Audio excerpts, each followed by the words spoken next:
রাধা রাধা।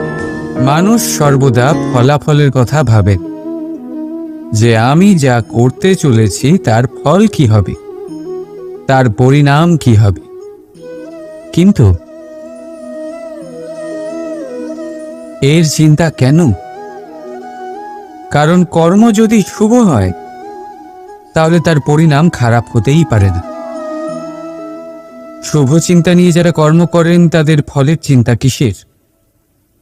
যারা ফুল বিক্রি করেন তাদের মাঝে সাঝে কাঁটা নিশ্চয়ই ফোটে, কিন্তু সুগন্ধ তাদের হাতে থেকেই যায়। হীরের সন্ধানে কয়লার খনিতে নামা ব্যক্তি কালিমা লিপ্ত হয়ে গেলেও তার হাতে হীরে অবশ্যই থাকে। তাই শুভ চিন্তা নিয়ে কর্ম করে যান, পরিণাম শুভই হবে। আর ভালোবেসে বলুন,